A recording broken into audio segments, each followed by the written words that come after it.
Bonjour et bienvenue dans cette émission Diagonale 2022. Nous sommes le 23 mai, jour d'investiture du second mandat de...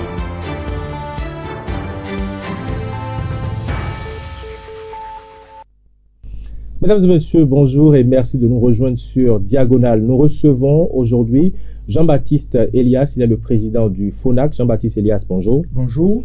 Avec vous, nous parlerons des différentes rencontres qu'il y a eu avec le gestionnaire mandataire de l'ANIP au sujet de la correction de la liste électorale informatisée. Aujourd'hui, il faut le rappeler, nous sommes le dernier jour, donc le jour de clôture du dépôt des dossiers de candidature pour le compte des élections législatives du 8 janvier au niveau de la Sénat. Nous reviendrons également sur la polémique liée au quitus fiscal. J'anime cette émission avec Paul Danombe. Paul, bonjour. Bonjour Jean-Yves Topé, bonjour Jean-Baptiste Elias. Bonjour. La Commission électorale nationale autonome clôture, ce mercredi 2 novembre, le dépôt des listes de candidatures pour les élections législatives de janvier 2023. Dimanche dernier, le parti d'opposition Les Démocrates a affirmé devant la presse avoir des difficultés à entrer en possession du quitus fiscal exigé pour les candidats titulaires et suppléants. Vous, qui êtes membre de la société civile, vous avez suivi la réplique du directeur général des impôts, Nicolas Yenoussi. Comment observez-vous tout ceci?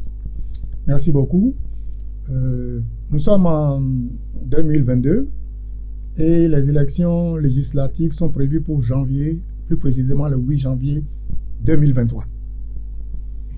Je n'ai et le FONAC n'a, à ce jour du 2 novembre 2022, aucune plainte ni aucune preuve de ce que des candidats potentiels ou des Béninois en âge de voter puissent solliciter le quitus fiscal qui n'a pas été délivré. Nous n'avons aucune preuve et nous n'avons aucune saisine non plus.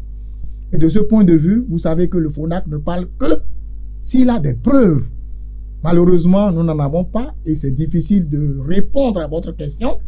J'ai entendu ce que les partis politiques ont dit. J'ai entendu ce que des personnalités de partis politiques ont dit. J'ai entendu ce que le directeur général des impôts a dit. Mais je suis malheureusement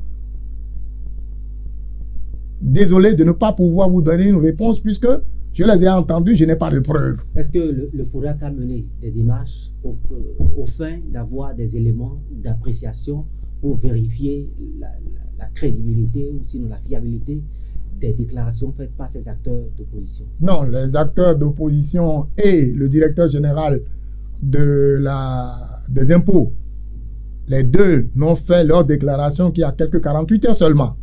Et de ce point de vue, c'est difficile que nous nous saisissons, que nous nous auto-saisissons de dossiers pour faire des vérifications tout de suite. Ce qui est certain, c'est qu'il y a un problème.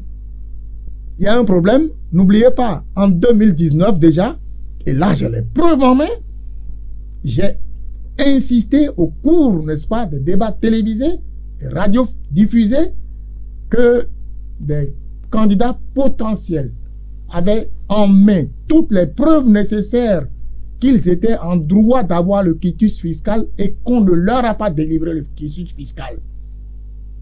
Pour étayer les preuves que nous avons en ce moment-là, la structure que je présidais a invité le directeur général des impôts, l'actuel, il est toujours là, c'est le même, pour lui poser des questions sur les raisons pour lesquelles des citoyens qui avaient tous leurs papiers à jour au point de vue fisc n'ont pas reçu le quitus fiscal.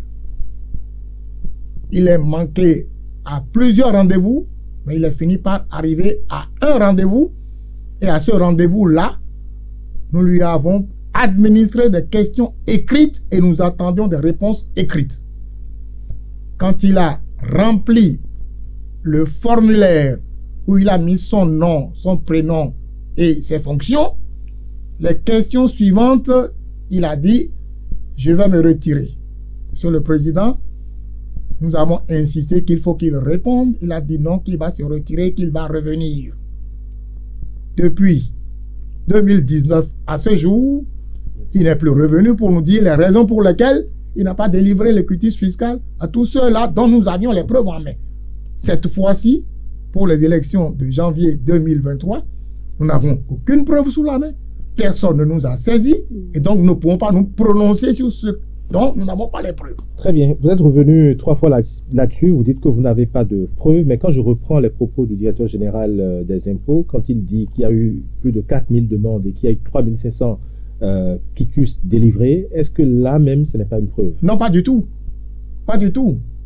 Puisque au niveau des partis politiques, j'imagine que chaque parti politique a plus de 3000 membres. Et chaque membre d'un parti politique aspire à être candidat à l'une des échéances électorales. Donc, il peut y avoir bel et bien 3000 candidats d'un seul parti qui auraient fait la demande. Ou de 2 partis qui auraient fait la demande et qui ont eu leur quitus, tout en sachant que il n'y aura en fin de compte que 218 qui seront positionnés pour chaque parti, à savoir 109 titulaires et 109 suppléants. Mais les autres qui ont demandé et qui n'ont pas été sélectionnés, bon, ils verront ça avec leur parti. Donc, ce n'est pas une raison de dire qu'il y a 3000 quitus délivrés et que ça concerne tout le monde, c'est pas vrai. Ça peut être bien un seul parti ou 2 partis seulement dont les militants ont sollicité le quitus parce qu'ils espèrent être sur la liste, mais le parti fera l'arbitrage. Et le parti décidera de qui ira ou qui n'ira pas. Donc, c'est pas une preuve. Une dernière question maintenant concernant toujours le quitus fiscal avant de progresser dans cette émission et d'aborder le sujet pour lequel vous êtes là, c'est-à-dire la liste électorale informatisée. Les élections législatives de 2023 seront des élections très importantes pour le Bénin au regard de ce qui s'est passé déjà en 2019. Vous avez reconnu tout à l'heure qu'il y a effectivement un problème concernant le quitus fiscal. Est-ce que ce problème aujourd'hui, ce dont on est en train de parler là tout de suite ce matin, est-ce que ça ne risque pas d'entacher après à nouveau la crédibilité encore de cette élection, vous qui êtes membre de la société civile? S'il y a un conseil à donner, s'il y a une recommandation à faire, nous, au FONAC, nous demandons à tous ceux qui sont responsables à divers niveaux et qui doivent délivrer des pièces constitutives du dossier de candidature des élections législatives puissent le faire pour la paix et la tranquillité au Bénin. Ce sujet a fait l'objet de beaucoup de discussions et de beaucoup de conflits post-électoraux dans beaucoup de pays, en tout cas au Bénin en 2019. Et puisque je sais que tous les Béninois veulent la paix, y compris le président de la République, y compris les membres du gouvernement, y compris les présidents d'institutions, si chacun peut intervenir d'une manière ou d'une autre pour demander à ce que les différents responsables devant produire les pièces à tous les candidats potentiels puissent le faire, c'est encore possible de le faire pour que le peuple, c'est-à-dire les électeurs, soient les seuls arbitres pour dire je te prends, je ne te prends pas. C'est plus simple que des gens puissent dire après c'est X qui m'a bloqué, c'est Y qui m'a bloqué, voilà pourquoi je n'ai pas été devant le peuple.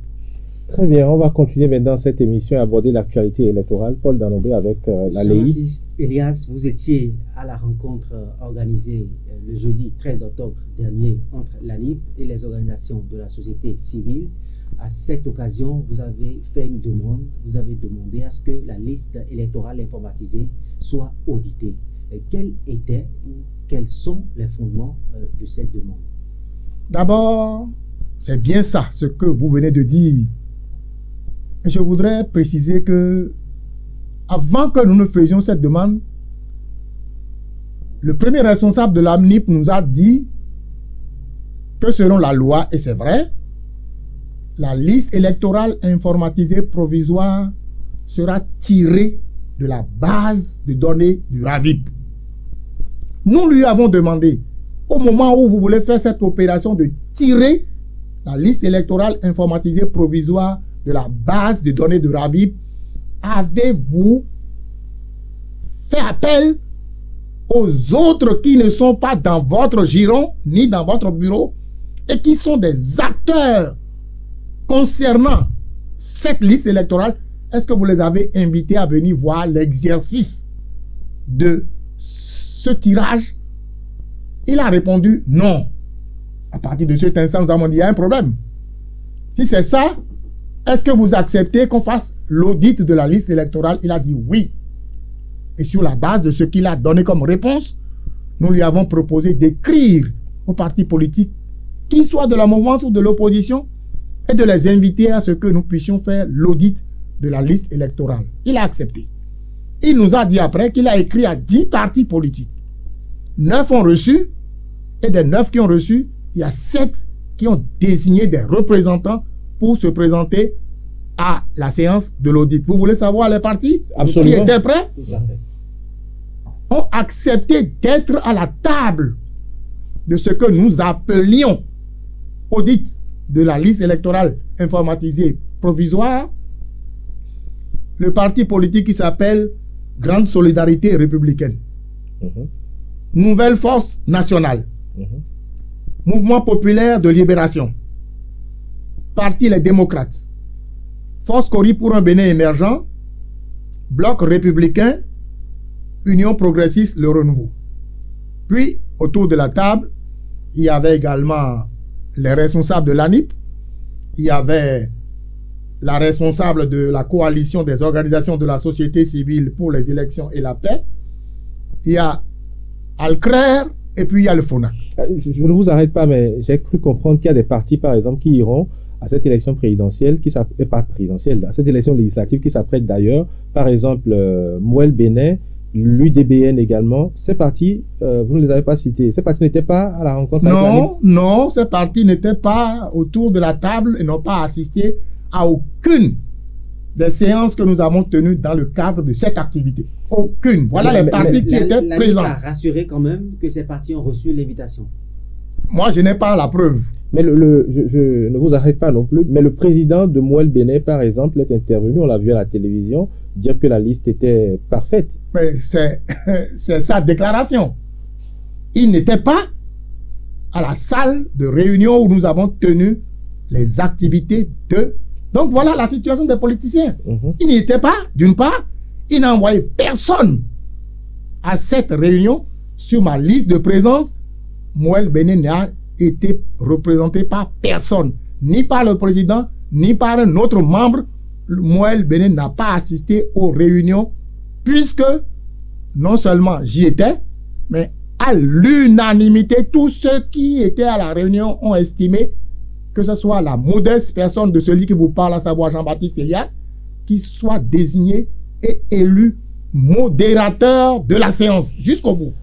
Donc, il n'y était pas. Alors, et si on doit continuer, la séance s'est passée comment? Ça s'est déroulé comment? C'est 5 jours de travaux que vous avez menés. Comment est-ce que tout cela a été conduit? D'abord, la première réunion a eu lieu le 19 octobre 2022. Et à cette réunion, nous avons essayé d'adopter un protocole pour conduire les travaux. Voici le protocole ayant permis de faire le travail. Ce protocole a été étudié, analysé, adopté par tous les membres que je viens de vous citer tout à l'heure. Et je rappelle au passage que, indépendamment des représentants de ces partis politiques, ils sont venus avec des techniciens experts. Union progressiste, le Renouveau est venu avec un technicien expert. Le Bloc républicain est venu avec un expert. Force Cori pour un Bénin émergent n'a pas d'expert. Les 3 autres partis, à savoir Mouvement Populaire de Libération, GSR, MPL et GSR, et Nouvelle Éthique plus les démocrates, se sont entendus pour donner 3 experts techniciens. Donc, nous avons étudié le protocole, nous l'avons adopté. C'est ça, la feuille de route. Puis, la réunion suivante, c'est le vendredi qui a suivi, pour que nous puissions tenir la suite des travaux. Alors, quand nous avons fait ce travail, et que le vendredi on est arrivé, les partis politiques ont ajouté un certain nombre de préoccupations, entre autres, 1. Les transferts des candidats qui étaient dans tel centre de vote, dans tel poste de vote, qui se retrouvaient à droite, comment ils vont transférer ce problème, il fallait en parler. Ensuite, les inquiétudes des uns et des autres sur le nombre important d'électeurs qui se trouvent sur la liste électorale informatisée provisoire. Je voudrais vous rappeler quelque chose de très important. En effet, en 2019, il y a eu, au 16 janvier 2019, le fichier électoral pour les élections législatives était de 4 992 399 électeurs pour 7 909 centres de vote et pour 14 079 postes de vote. Au 28 octobre 2022, nous avons retenu 6 768 434 électeurs sur la liste électorale informatisée provisoire, mais avec un coefficient universel de correction de 2,5%, on s'est retrouvé à 6 599 223 électeurs pour 7 985 centres de vote. C'est la Sénat qui, le 1er décembre 2022, va prendre la liste des postes de vote. Mais aux élections présidentielles dernières, il y a eu 5 d'électeurs. 525 585 électeurs.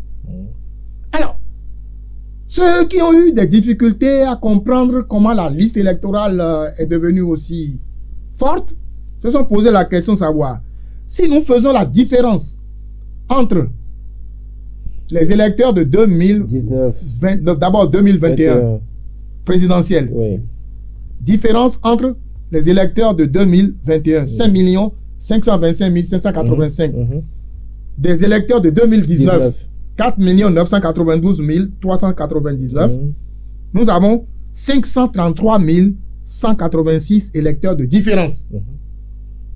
Puis, si nous faisons la différence entre les électeurs de 2023, oui, janvier 2023, que je viens de vous citer, qui est 6 599 223, si on fait la différence entre les élections de 2021, là, 5 525 585, on a une différence de 1 73 638. Mais quelle a été la première analyse qui a été faite? Comment est-ce qu'on a justifié cela? On a justifié ça par le fait que les autres fois, c'est le citoyen qui est en âge de voter qui se présente pour dire « je veux m'inscrire sur la liste électorale ». Et que cette fois-ci, ce n'est pas le cas. C'est tous ceux qui ont 18 ans et plus qui ont été rajoutés au 8 janvier 2023 qui sont systématiquement sur la liste. C'est ce qui a été dit. Pas de problème. Et donc, cette différence étant énorme, se justifie ou ne se justifie pas, c'est un autre problème. Il va falloir faire quelque chose pour que les choses aillent de l'avant. Donc, c'est ça les chiffres que je viens de vous donner. Mais, c'est pas fini. Beaucoup de gens ont dit, il y a eu audit. Ah, audit. Ok, très bien. Mais je viens de vous dire tout à l'heure qu'il y avait un protocole que nous avons retenu. Je l'ai dit tout à l'heure. Bien sûr. Le protocole retient que nous devons avoir des questions repères. L'approche de cette liste électorale a engendré une décroissance de la population électorale ou pas? On doit répondre à ça. Des personnes mineures sont-elles inscrites sur la liste électorale informatisée? On doit répondre à ça. L'approche minimise-t-elle la présence des personnes décédées? Des personnes décédées, on doit répondre à ça. Quels sont les moyens utilisés pour informer les situations de leur présence sur la liste électorale? On doit répondre à ça. Les électeurs ont-ils la possibilité d'avoir accès à leur centre de vote? Les électeurs peuvent-ils faire des transferts les algorithmes utilisés garantissent-ils l'efficacité du traitement? Les algorithmes garantissent-ils l'unicité de chaque électeur pour éviter des doublons? Est-ce que toutes ces questions ont eu des réponses, M. Jean-Baptiste Elias? Voilà. À toutes ces questions, hélas, on n'a pas eu de réponse positive. C'est-à-dire? Ben, on n'a pas pu les faire. Est-ce que la clôture, on n'a pas pu les faire jusqu'à la clôture. La seule chose que nous avons pu vérifier, on a testé le nom d'une personne pour dire, regardez dans la machine, cette personne. On a retrouvé cette personne sur la liste électorale. Mais cette personne est décédée. Alors, essayez de nous expliquer clairement. Vous voulez nous dire qu'actuellement, même si ce n'est pas 5, 10, voire 20, 100 personnes, qu'il y a au moins une personne décédée sur la liste électorale? Non, il y a plusieurs personnes décédées qui sont sur la liste. Il n'y a pas de doute dessus. Est-ce que les partis politiques sont au courant? Mais bien sûr, ils sont là. Ils étaient là. Ils ont vu. Mais, attendez, j'arrive. Alors, indépendamment de ça, il y a un élément important que vous ne connaissez peut-être pas et qu'il faudrait vous rappeler. C'est que la loi a prévu que des Béninois puissent s'inscrire sur la liste, c'est-à-dire sur le RAVIP, donc dans la base, sur la base du témoignage. Oui. Vous le savez, ça? Bien sûr. Oui. Mais nous avons demandé, il y a eu combien qui ont été inscrits sur la liste sur la base du témoignage? Il y a eu 2 millions, tenez-vous bien, oui, je vous vois, 2 797 218 personnes qui sont inscrites sur la liste sur la base du témoignage. Et qui sont ceux qui ont fait cette Quand nous avons posé la question de savoir sur la base de quoi ces personnes ont été enrôlées sur la base du témoignage, quelle garantie avons-nous que ces personnes sont réellement des Béninoises, des Béninois et des Béninoises? On nous a répondu qu'il y a eu 2 témoins à chaque fois, que ces témoins ont confirmé que X est Béninois et qu'on a fait en sorte pour dire qu'il a quel âge, etc., etc. Mais vous le savez tous autant bien que moi, dans tous les pays du monde, il y a hélas des faux témoignages. 2 797 218 ont été inscrits sur la liste, ont été inscrits dans le fichier du RAVIP sur la base du témoignage. Là-dedans, bien entendu, il y a des mineurs. Là-dedans, il y a des majeurs. Ils sont déclarés tous des Béninois. Donc, une partie de ce monde-là se trouve sur la liste électorale, dont on n'a pas des éléments pour apprécier si oui ou non ils sont Béninois ou pas. Par quelle voie ces témoignages ont été faits? Par voie écrite ou par voie orale? Il y a eu des témoignages et il y a des fiches qu'ils ont remplies. Puis, une autorité locale a également confirmé. Les autorités de l'ANIP nous ont dit que tous ces documents auraient été classés et compilés. Mais je continue de dire, il y a des problèmes pour certains. Alors, dans la base de données du RAVIP, on a inscrit également et naturellement des étrangers qui existent sur le Bénin, qui vivent au Bénin. On nous a dit ceux-là ne sont pas sur la liste électorale. Parfait. Mais il fallait vérifier. On n'a pas pu ouvrir la liste pour permettre à ce que les techniciens puissent vérifier. Ce que je voudrais vous poser comme question maintenant, Jean-Baptiste Elias, en réalité, si on vous écoute très bien, c'est que selon vous, la liste n'est pas parfaite. Mais non, mais je crois que c'est ce que vous êtes en train de dire. Je vais répondre. Mais une seconde, la question n'est pas finie, la question n'est pas terminée. Selon vous, la liste n'est pas parfaite. Mais pourquoi est-ce que la plupart des partis politiques qui ont assisté à cette rencontre ou qui ont assisté à la dernière rencontre qu'il y a eu, comme vous avez parlé des séries de rencontres initiées par entre le mandataire de l'ANIP et la société civile et les partis politiques, pourquoi est-ce que tous les représentants de partis politiques, Hassan Seïvou pour le Bloc républicain, Christelle Rondonoubo pour le PRD, l'Union progressiste, le Renouveau, Jacques Ayadi pour Mouel Bénin, Alain Adiou pour les FCBE, pourquoi tout ce monde a dit ou bien est envie que la liste était parfaite? Et qu'est-ce que vous nous dites ce matin? Est-ce que vous voulez jouer au trouble fait? Non, moi-même, j'ai dit que la liste est acceptable. attention, moi-même j'ai dit que la liste est acceptable. Pourquoi? La première question qui vient à l'esprit, est-ce que oui ou non, nous allons faire les élections législatives à bonne date? Tous les Béninois, quels qu'ils soient, qui sont des légalistes, doivent répondre oui. Et nous avons tous répondu oui, quelle que soit la tendance de chacun. Oui, il faut faire les élections à bonne date. Deuxièmement, la Cour constitutionnelle a décidé que les élections législatives auront lieu le 8 janvier 2023. Nous sommes tous d'accord dessus qu'il faut le faire. Mais pour aller aux élections, il faut une liste. On n'a que ça comme liste. Et c'est pourquoi on a dit, ok, d'accord, on y va avec cette liste, mais accompagné de plusieurs recommandations. Mais hélas, j'ai fait 9 recommandations que tout le monde était d'accord au départ. Mais les organes de presse n'ont pas diffusé les 9.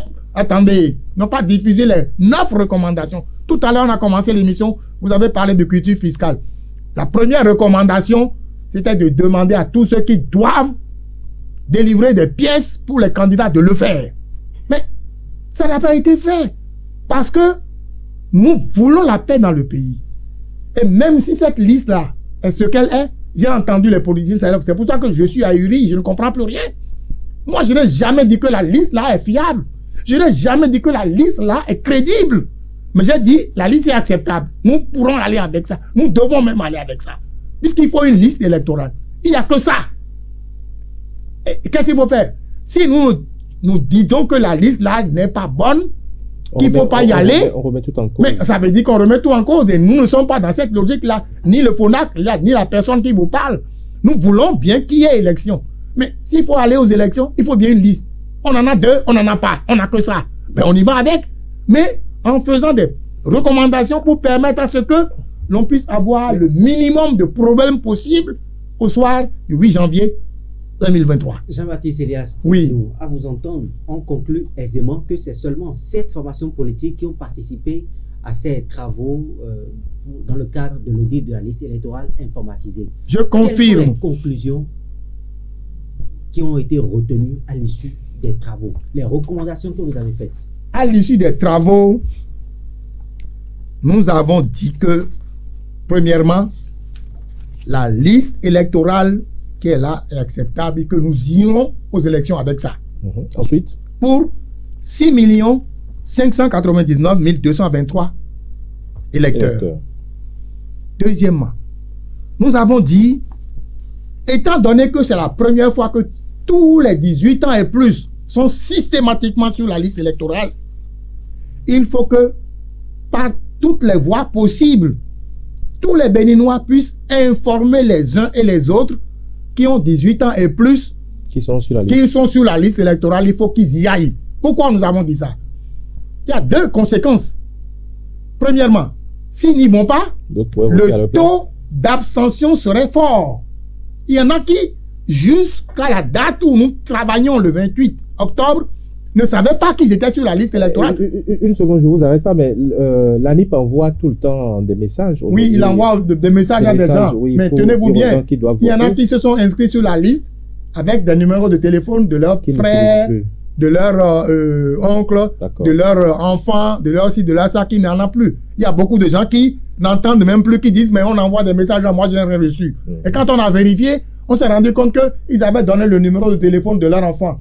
Ou ils avaient donné un numéro de téléphone qu'ils n'ont plus. Donc il faudrait une campagne d'information, de sensibilisation au niveau de l'ANIP pour pouvoir... Pas seulement de l'ANIP, de tout le monde. Tout un chacun de nous qui sait que quelqu'un qui a 18 ans, il faut lui dire, il est sur la liste électorale. Ensuite, quelles sont les autres recommandations? Donc il faut éviter, il faut éviter qu'il y ait un taux d'abstention important.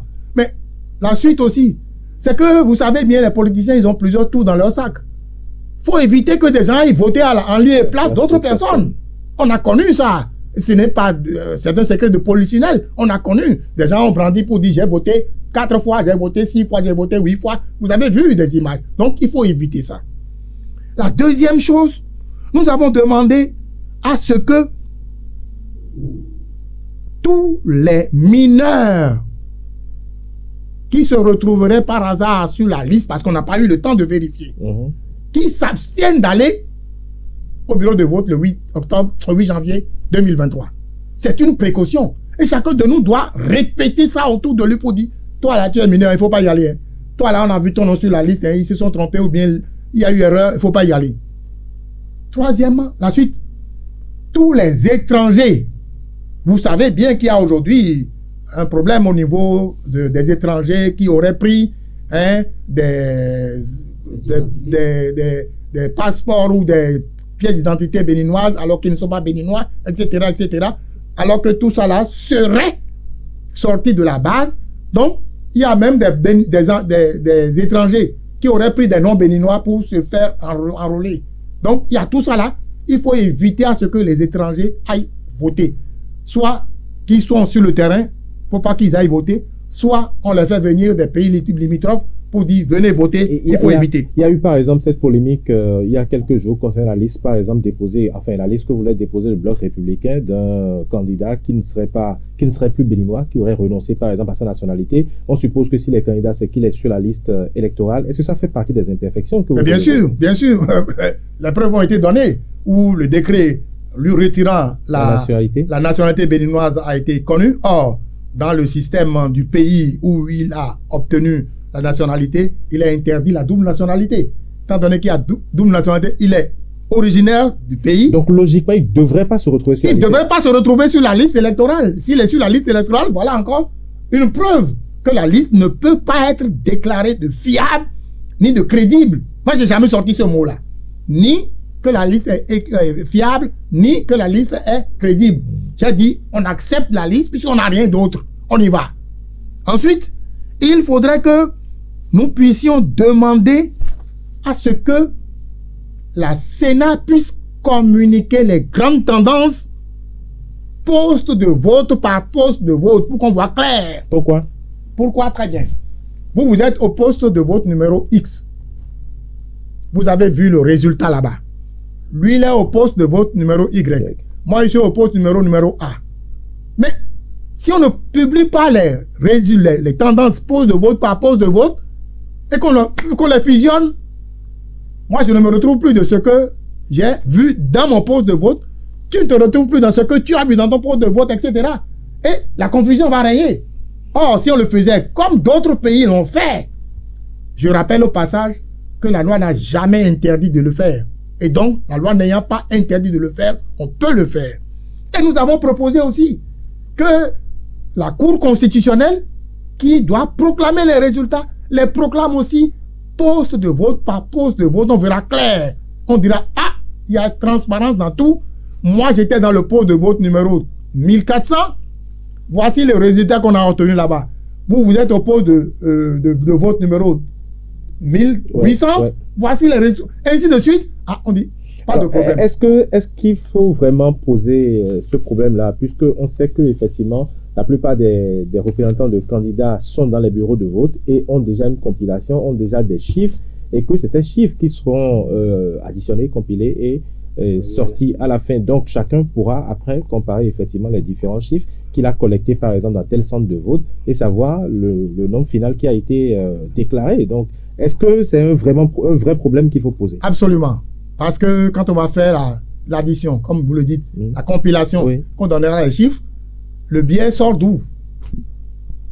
Quand on va donner la compilation de tout, imaginons 15 000 postes de vote. 15 000 postes de vote. Puisque, comme je l'ai dit tout à l'heure, au poste de vote de 2014, nous avions 14 079 postes de vote.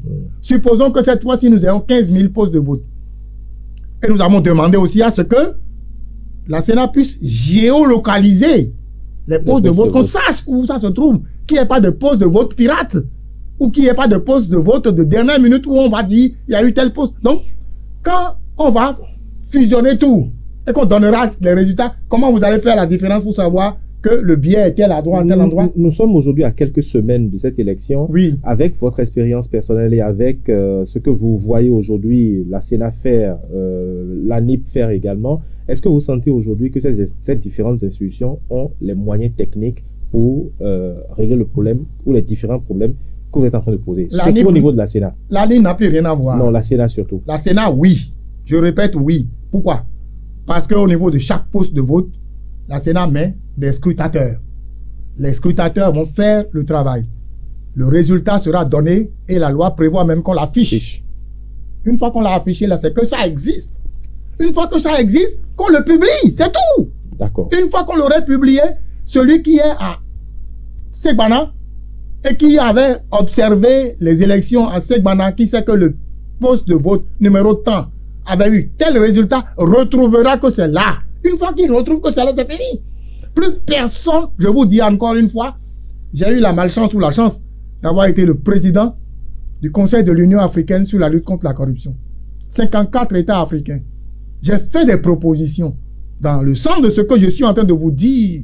Et ça a marché. Là où on trouve des pays où on tue des gens, 2000, 3000, 4000 pour des conflits post-électoraux, ça s'est passé, il n'y a pas eu de mort. Quand ça s'est passé en 2019 ici au Bénin, mes collègues m'ont interpellé pour dire, Elias, qu'est-ce qui vous arrive au Bénin? Tu as fait des propositions ailleurs, nous les avons suivies, ça a marché. Pourquoi pas chez toi? Je dis, mais vous savez, nul n'est prophète chez soi, d'une part. D'autre part, je n'ai pas été consulté. Mais cette fois-ci où j'ai été consulté, j'ai été appelé, mais pourquoi ne pas dire ce qu'il faut? Et pourquoi ne pas conseiller ce qu'il faut pour que tout se passe bien dans la paix, comme nous l'avons tous souhaité? Je suis sûr que tous les Béninois veulent la paix. Tous, y compris tous ceux qui sont dans tous les partis politiques, tout le monde veut la paix.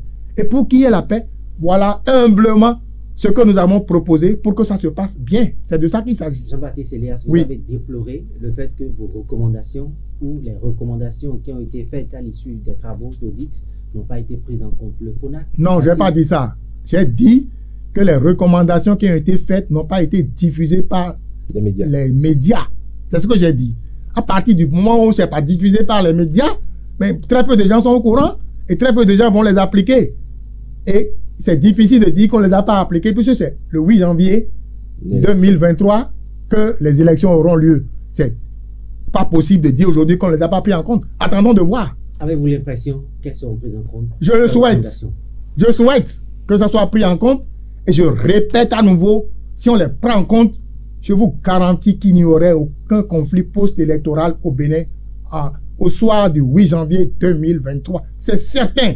Si tout le monde voit clair dans ce qui s'est passé, que aujourd'hui, 2 novembre 2022, tous ceux qui doivent délivrer des pièces à tous les potentiels candidats le font sans problème, et que tout le monde se trouve dans les postes de vote pour vérifier la sincérité du vote, que la compilation se fait dans de bonnes conditions, que le transport des urnes se fait également dans de bonnes conditions, et que les grandes tendances sont proclamées poste de vote par poste de vote, que la Cour constitutionnelle proclame les résultats poste de vote par poste de vote, je vous garantis qu'il n'y aura aucun problème et nous allons circuler sans difficulté. C'est justement quand ce n'est pas clair et que tout le monde ne voit pas clair que les politiciens s'en prennent à cœur joie pour lancer les populations dans des conditions que nous ne souhaitons pas. Monsieur Jean-Baptiste Elias, nous sommes pratiquement à la fin de cette émission. Vous avez abordé tout à l'heure les recommandations qui ont été faites après cette rencontre avec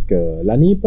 Est-ce que vous avez épuisé toutes ces recommandations ou il en reste, puisque nous sommes à la fin de cette émission et que je vais vous demander de conclure cette émission? La dernière qui reste, c'est que nous recommandons au gouvernement de prendre les dispositions légales en vue de corriger les difficultés et insuffisances de la loi évoquée lors des travaux.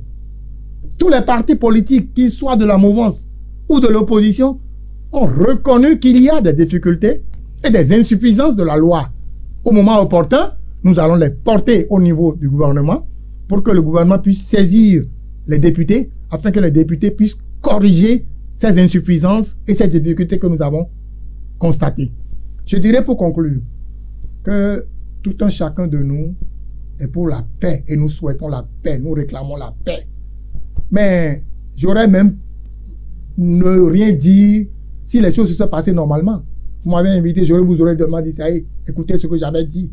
Mais à la sortie de la salle de réunion, le 28 octobre 2022, j'ai vu les partis politiques s'en prennent à cœur joie pour dire la liste électorale est crédible, la liste électorale est fiable. Et ça y est, que tout le monde a reconnu que c'est crédible, c'est fiable. Mais j'ai dit, nous sommes où là? J'ai entendu même quelqu'un qui n'était même pas dans la salle du tout intervenir sur les réseaux sociaux dans des vidéos qu'on m'a données. Je dis, mais c'est quoi ça? Je ne comprenais plus rien. Et je crois qu'il faut se méfier des politiciens. Les politiciens ont plusieurs trous dans leur sac. Et comme je le dis une fois encore, nous voulons tous la paix dans le pays. Nous travaillons pour la paix dans le pays. La liste, moi je n'ai jamais dit qu'elle est fiable. Je n'ai jamais dit qu'elle est crédible. Mais j'ai dit, nous acceptons la liste. Il n'y a pas autre chose. Avec ça, nous devons le faire puisque nous sommes tous d'accord qu'il faut aller aux élections. Et pour aller aux élections, il faudrait que nous mettons en place quelques recommandations que nous avons eu à faire. Je souhaite bonne élection à tous les Béninois et à toutes les Béninoises et qu'au 8 janvier 2023, nous puissions faire les choses comme il se doit pour qu'il y ait la paix dans le pays. Très bien. Merci beaucoup à vous, Jean-Baptiste Elias. Je rappelle que vous êtes le président du FONAC. Merci d'avoir accepté notre invitation. Merci d'être passé sur ce plateau pour nous expliquer un peu les recommandations qui ont été faites après cette rencontre entre le gestionnaire mandataire de l'ANIP et puis les organisations de la société civile et les partis politiques également. Paul Danobé, merci d'avoir été sur ce plateau. Chers téléspectateurs, merci de nous avoir suivis et à bientôt.